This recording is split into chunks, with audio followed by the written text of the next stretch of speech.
Previous video में हम लोगों ने आर्टिकल 1 को समझा, अनुच्छेद 1 को समझ रहे थे। आज हम लोग समझेंगे भारतीय संविधान इंडियन कॉन्स्टिट्यूशन का आर्टिकल 2 को, कि आर्टिकल 2 में क्या दिया हुआ है, भारतीय संविधान के अनुच्छेद 2 में क्या लिखा हुआ। आज हम लोग इसको समझते हैं।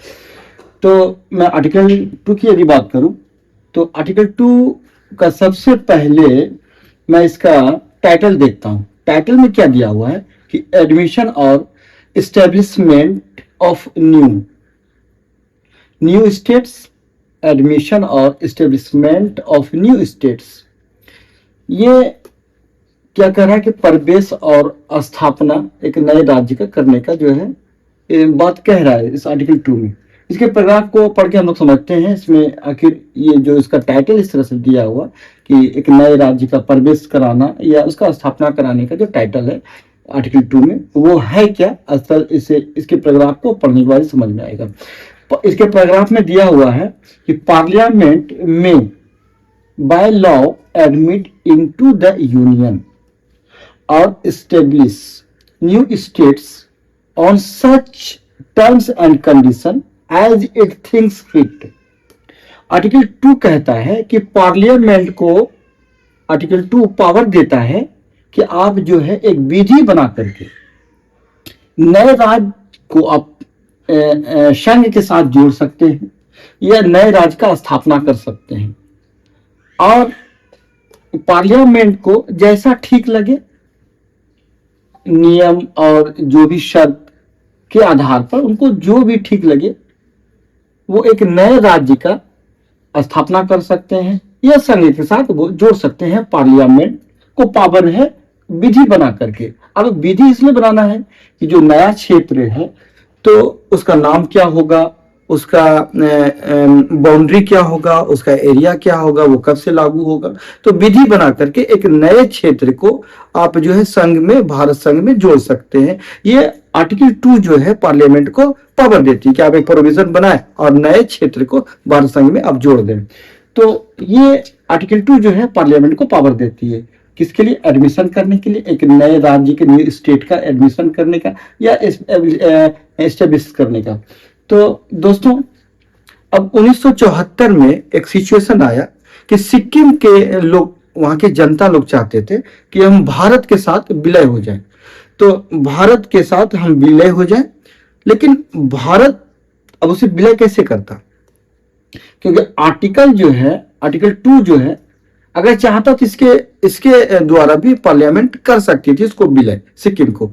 लेकिन सिक्किम के जो है वहां के लोग या वहां के राजा कहें, क्योंकि सिक्किम जो एक किंगडम था, वहां राजतंत्र शासन व्यवस्था था, मिश्रण था, लोकतंत्र राजतंत्र का मिश्रण था वहां पे, ये कहें। लेकिन वो दबदबा जो था राजाओं का था।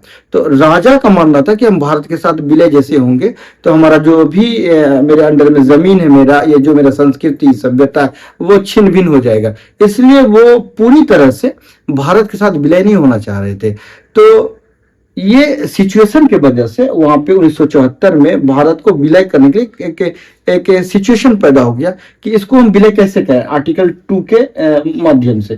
क्योंकि आर्टिकल 2 के माध्यम से किसी नए स्टेट को, नए क्षेत्र को आप विलय करें तो पूर्ण राज्य का दर्जा देंगे।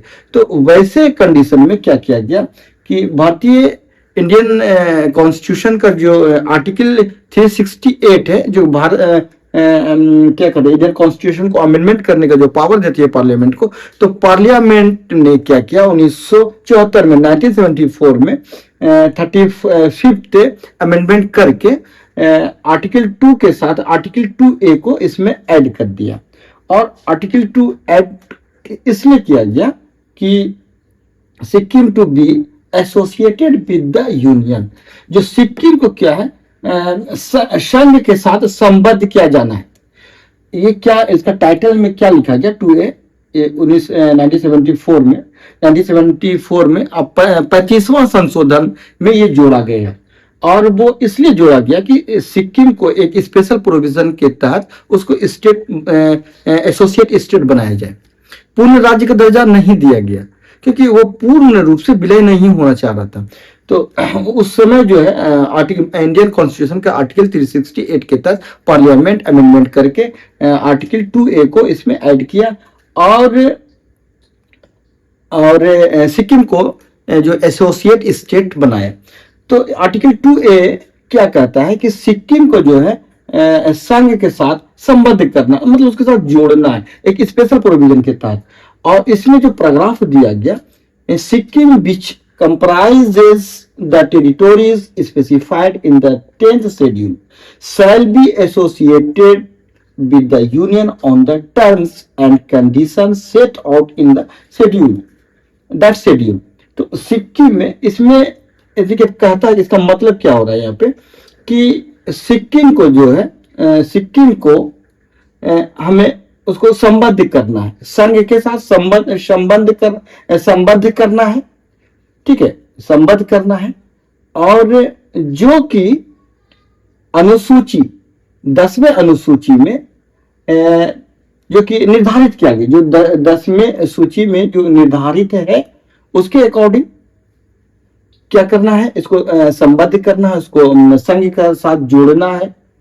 On the term and condition set out in that schedule, उस शेड्यूल में जिस तरह का निर्दिष्ट है, जो भी उसका नियम शर्त है, उसके आधार पर सिक्किम को क्या करना है, यूनियन के साथ एसोसिएट करना, उसके साथ उसको संबद्ध करना है, मतलब उसको जोड़ना है एक स्पेशल प्रोविजन दे करके।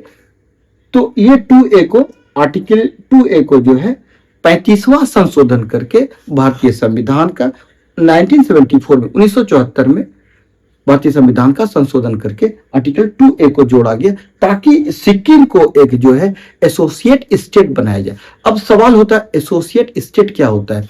एसोसिएट स्टेट का मतलब एक स्पेशल प्रोविजन के तहत उसको स्टेट, एक पूर्ण स्टेट नहीं, एक कुछ कंडीशन के अकॉर्डिंग स्टेट बनाना है। जैसे कि उसको स्टेट जो बनाया गया, इंडिया के अंडर में उसको पावर दिया गया कि सिक्किम कि जो उसका सुरक्षा, जो भी उसका सुरक्षा प्रोटेक्शन का रिस्पॉन्सिबिलिटी इंडिया को दिया गया। और अगर कोई भी बिजनेस को लेकर के, अगर किसी भी बाहरी नीति बनाना है किसी भी देश विदेश के साथ व्यापार को लेकर, बिजनेस को लेकर के, तो वो इंडिया को सौंपा गया। और सिक्किम के अब जो भी संचार को लेकर के भी कानून बनेगा, वो सारा देखरेख इंडिया के अंडर में होगा। लेकिन सिक्किम के अंदर में उसका खुद एक विधानसभा होगा, वो लोग अपने शासन व्यवस्था को कायम रखेंगे। तो इस तरह का जो प्रोविजन बनाया गया, तो इसको जो है स्पेशल प्रोविजन कहा गया। और वहां सिक्किम में इंडिया के जो नागरिक है वहां जमीन नहीं खरीद सकते। जैसा कि आप इंडियन कॉन्स्टिट्यूशन का जो आर्टिकल 371F में के तहत वहां पे आप इंडिया के जो नागरिक हैं सिक्किम में, वो जमीन नहीं खरीद सकते। तो इस तरह के स्पेशल प्रोविजन देकर के उनको जो है एक एसोसिएट स्टेट बनाया गया, है ना। और बाद में 1975 में 1975 में जो है 36 अमेंडमेंट करके फिर ये जो है आर्टिकल 2A को हटा दिया गया और सिक्किम को जो है पूर्ण स्टेट का दर्जा दिया गया। तो अब अगर आपको कहता है कि आर्टिकल 2A क्या है, तो पार्लियामेंट को पावर दिया गया है कि इंडिया के बाहर का जो क्षेत्र है, उस क्षेत्र को आप एक स्टेट बना करके भारत संघ के साथ जोड़ सकते हैं, या बाहर का जो भी एरिया है उसको एक राज्य बना करके भारत के संघ में उसको स्थापित कर सकते हैं। तो ये आर्टिकल 2 बाउंड्री, भारत के बाउंड्री के बाहर के एरिया के विषय में बताता है, पार्लियामेंट को पावर देता है कि आप जो स्टेट बना करके जोड़ सकते हैं। और ये आर्टिकल 2A जो जोड़ा गया था 1974 में 35 अमेंडमेंट में, तो ये सिक्किम को स्पेशल प्रोविजन के तहत जो है एसोसिएट स्टेट बनाया था सिक्किम को।